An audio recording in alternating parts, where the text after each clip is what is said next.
Hi, Ed here. Welcome back to Up North with the Nybergs, the channel that shares all about rural living here in northern Michigan. We're right here in the Pinky area of Michigan and just outside of Traverse City and close to Lake Michigan, in fact. Today's April 24th and it's about 60 degrees outside. It's really actually a pretty nice spring day. If you are new to the channel, we use a pretty large wood boiler that generates most of our heat in the winter. The wood we use is a combination of, we have about 72 acres. It's a combination of dead trees out here. And then we also have a big, large truck that delivers some pulp wood.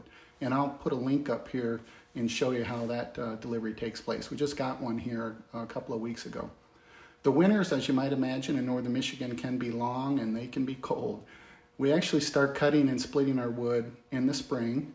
And luckily, we do get a lot of help from family and friends. You'd be surprised how many people actually come out and volunteer to come cut and split wood as well.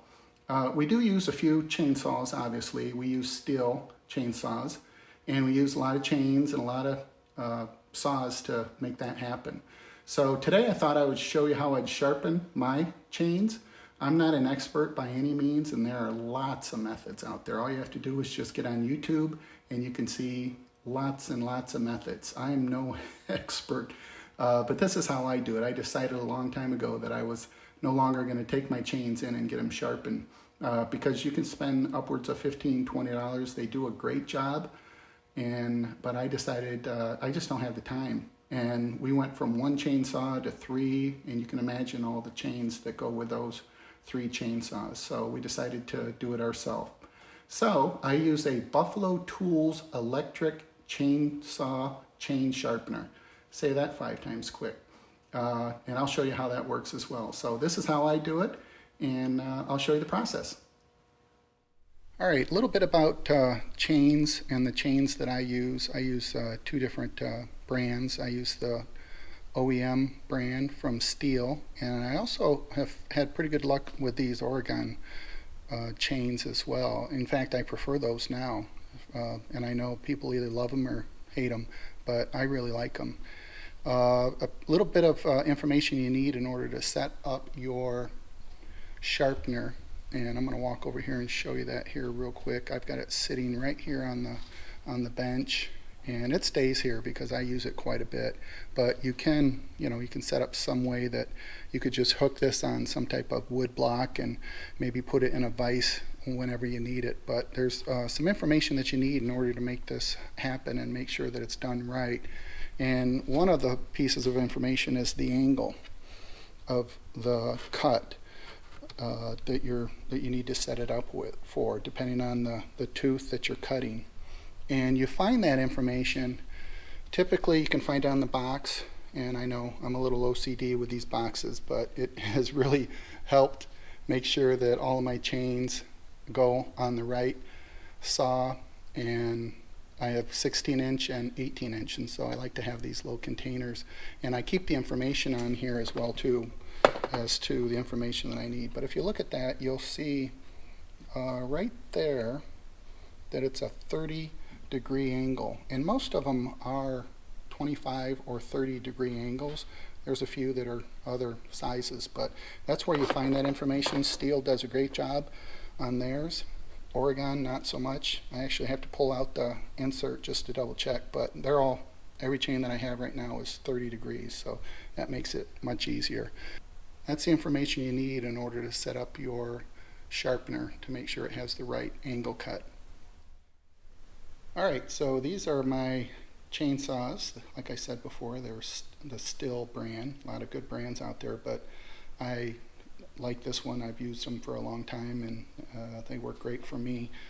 In this bucket, a 5-gallon container, I have all of my chains that I'm getting ready to sharpen, and I use some Dawn detergent with some water, and I usually let them sit in there for about 30 minutes or so, and then I take them inside, clean them really, really well, get everything off, and then wipe them down and let them air dry before I do that. And the reason why you want to make sure you do that is you don't want to transfer all that bar chain oil and all the grease and grime over to your electric chainsaw sharpener. So that's the reason why you want to do that. You want to make sure your chains are good and clean. if you notice this one in the middle here, I just got this one. This is battery operated, and I haven't used it yet. I will do a review on it after I get some experience with it, but that's that one right here in the middle. And like I said, I will do a review on that. But okay, let me go ahead and get these chains out of this water, and I will show you the process.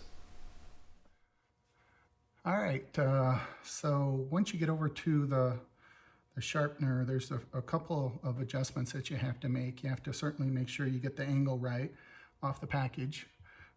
These are all 30-degree angle.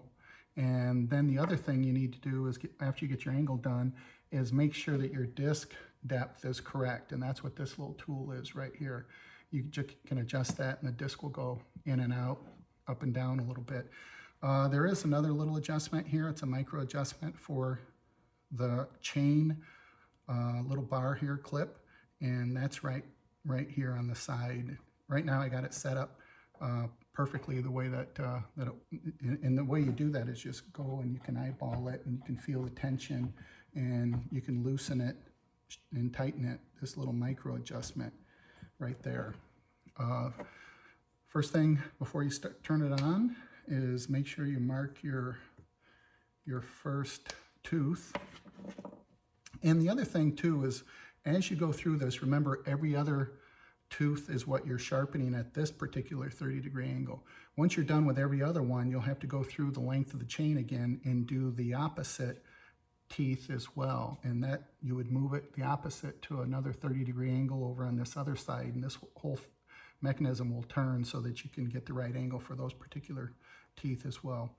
And then the other thing, the manufacturer for the chains recommend that if you do it this way, which is great, even if you do it by hand, you still have to do this, but periodically you'll have to, maybe every third or fourth sharpening, you'll have to take the cutters and file them down to make sure that they're pretty equal with the rakers that are on the chain as well. So that you'll have to do by hand, and I don't do it very often. I probably need to do it more often than I do it, but periodically you should do that as well.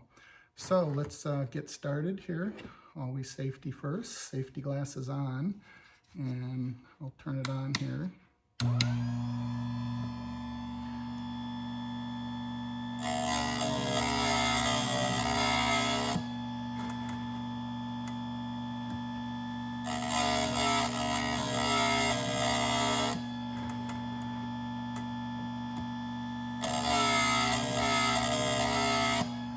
One thing I'll mention is a lot of other ones tighten right here on the chain. I don't do that. There is a little mechanism to do that.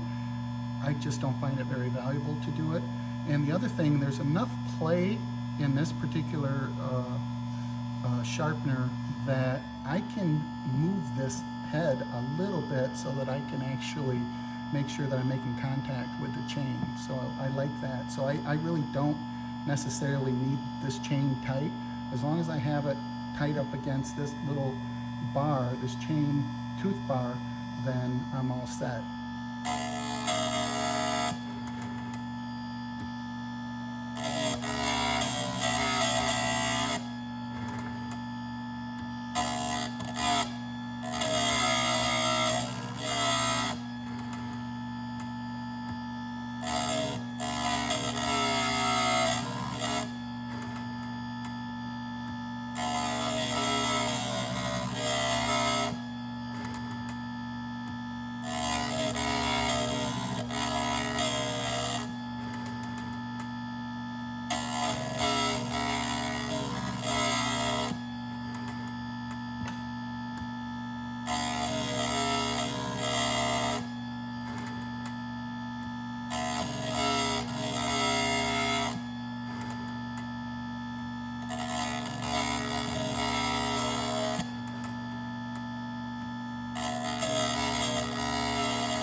Okay, I'm back to my first tooth there, and a couple things I'll mention. This I think was $40, and I'll put a link on it or in the below in the description so that you can look at it. Harbor Freight has one too. I believe is made by Chicago Electric, which is a little bit less, and it appears to be a good one. I've seen good reviews on that one as well too. So those I think are probably the two leading ones for residential use, you know, folks like us. The other thing I'll mention is at this point you've done every other one. You would then turn it to the opposite so you can start working on the other teeth going the opposite direction, and you would just move this over to 30. Everything else should stay the same, but you might have to move this. I'm not going to do it now because it's pretty simple to do. It's just like setting it up. There's just this, which you probably won't have to move, and then this little micro adjustment over on this side, and then you can just make sure that everything aligns correctly. But that's it. That's how I do it. Like I said before, there's a lot of different ways to sharpen your chains, but I found this way to be pretty fast, and it works great. These chains work really, really well after I sharpen them, so it works for me. In any event, if you like these videos and you want to see more, be sure to like the videos, subscribe. Please share them with your family and friends because it really does help out the channel. We enjoy doing these videos, Kathy and I.